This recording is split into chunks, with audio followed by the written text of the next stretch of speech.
Struggling as a man with, realistically speaking, or presupposed small penis size. Are women rejecting you either because they imagine that or because they would actually know that? Well, see, if someone is rejecting you just for the size of your sexual organs, well, most likely they're not worth your attention, I'd say.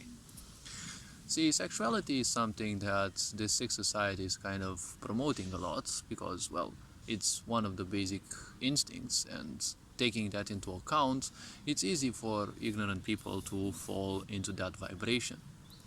Now, the point is, being rejected because of this happens either because someone knows you've got, you know, small sexual organs in, well, size, or most likely this happens because of a wound. See, when women are wounded and they don't have enough sexual pleasure in their life, or they are wounded in the sense that they feel guilty towards that, well, this shaming will kind of always occur. I've been wondering for a long time why women seem to have this as kind of the only swear they could throw at men.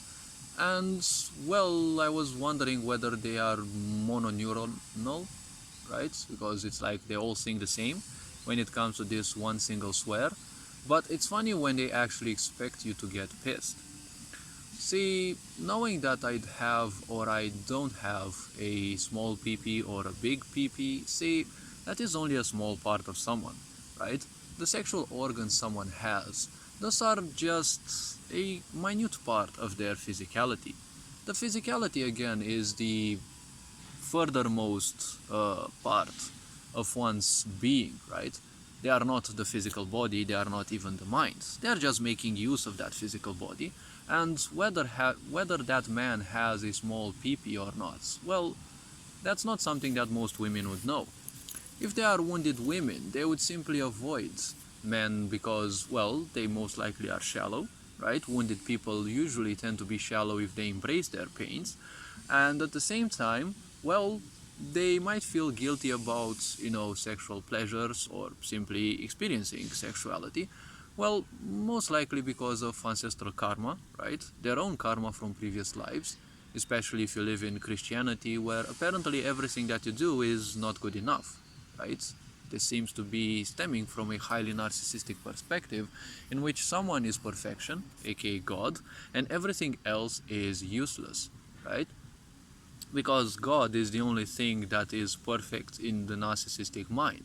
Because the narcissistic mind can only accept one thing which is better than them. Not someone else who is perfect, but a vision of what they imagine themselves to be sooner or later, right?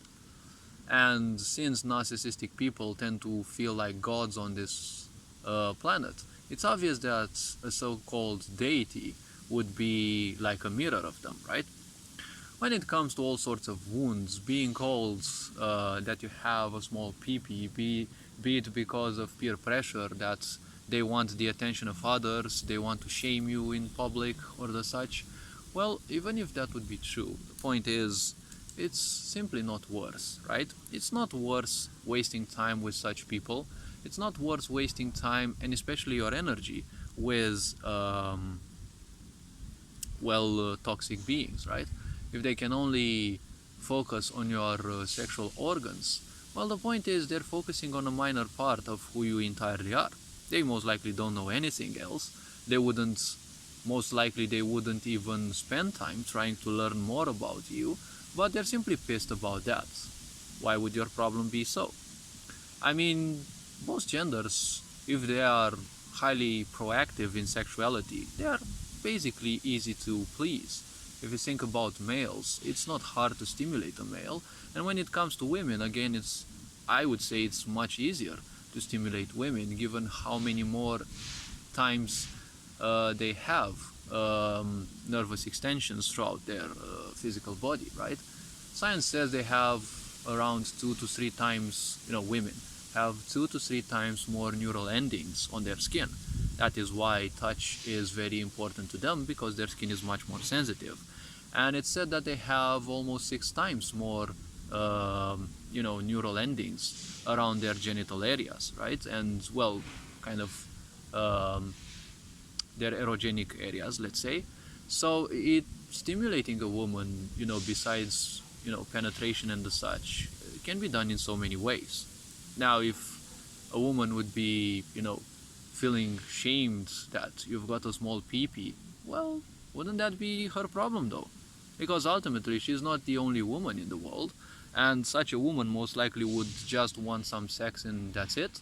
Most likely there's some kind of vampiric being who wants to share some of her pains with you, because ignorant people might not know, or they might not have realized, right? It's not in their awareness that if they have sex with someone, they share that person's pains, but they share also their pains, karma, and all sorts of misaccomplishments that they have in their auric fields, they share with that other person, right? Because what do miserable people want? They want everyone else to be miserable, right? And it might not be in their awareness that if they have sex with other people, they share this misery with them, right? It might not trigger instantly, right? Because karma doesn't necessarily trigger instantly. But after you have sex with toxic people, you might see in time that a lot of things in you are becoming, or have become right away, distorted, right? You can no longer focus that well. Your mind is constantly focusing on more gibberish. You're having dreams about things you weren't dreaming before, and all these are just they're proof of your body trying to detoxify from the karma you have taken. Some wounded women will probably just want to land you, aka they just want a child with you and then most likely use the child emotionally against you. Because see, wounded people are usually very primitive in their thinking. They just want to fulfill the so-called, let's say, physiological requirements, right?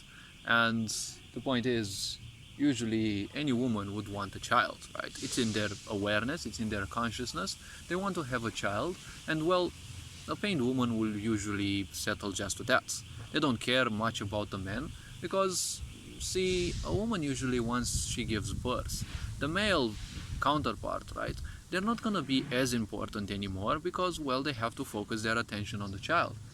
Now this would amplify it even more if she has daddy and or mommy issues, because well, most likely she will reject you anyways. Either she will run off with the child, or she will raise the child, probably kill the child just to make you suffer. There have been such cases with all sorts of people, and it can happen from the man, it can happen from the woman, it doesn't matter.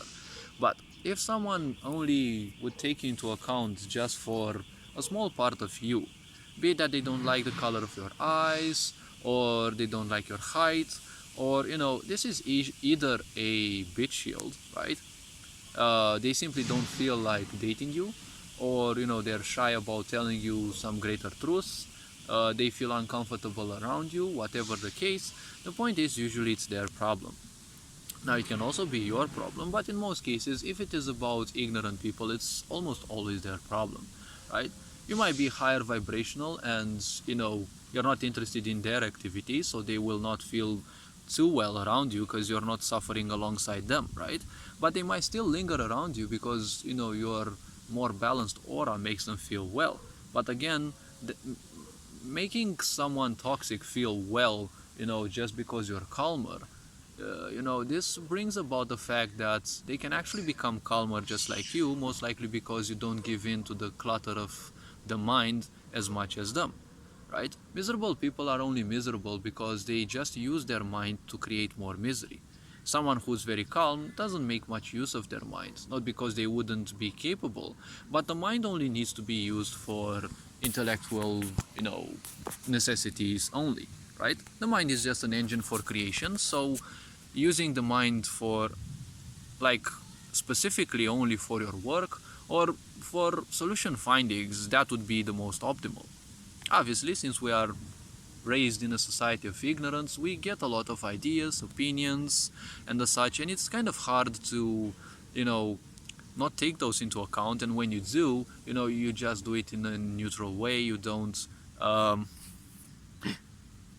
my gosh, I killed an ant. So you don't basically whatever that thing that bit me was.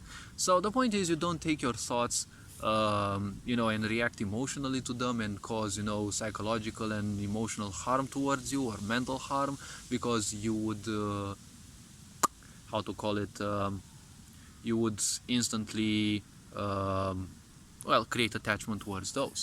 So people who are that superficial, they are basically not, or they should not be in your focus.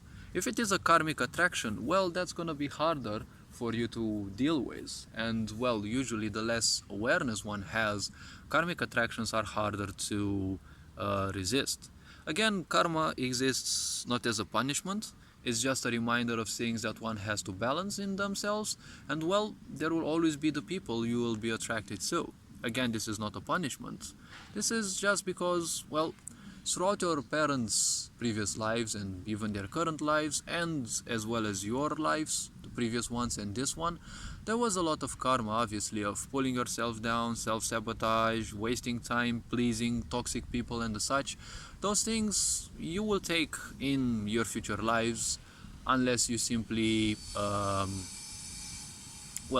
transcend those karmic cycles. Now, transcending a karmic cycle doesn't mean you have shattered it forever, right? It's still gonna be there. It's just that for a long time at most, you won't be influenced by it for a long time, right? You won't. Well, I just woke up, so you won't be influenced by those. But if you drop in vibration sufficiently enough, well, those things will creep back in.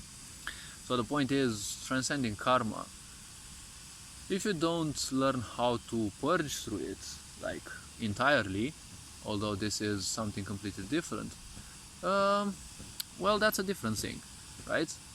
Purging karma can be done through different types of meditation, sadhana, whatever the names, but that is something completely different. You can simply become still in the face of such impulses, and this requires a lot of awareness. But as I was saying, if someone only focuses on you just for the physicality, well, the physicality is basically the most simple of the layers of a human, and as an animal as well, right? It is the easiest to observe, and also it is the easiest to simply be confused by, right? And it is also the easiest to become biased by, right? Some people don't like blondes because whatever reasons they've read somewhere or acquired from someone. Some people don't like redheads or whatever. Some people don't like blue-eyed people. And, well, there's a lot of these things nowadays, right? Useless conditions, right, of finding a so-called mate. But when they find the one who looks perfectly according to their, physiological demands, or, well, physiological demands, it's not certain that that person will actually be the right person for you. So all this being said, hopefully this video was introspective enough. You are appreciated. Take care, and all this being said, Angel Board signing out.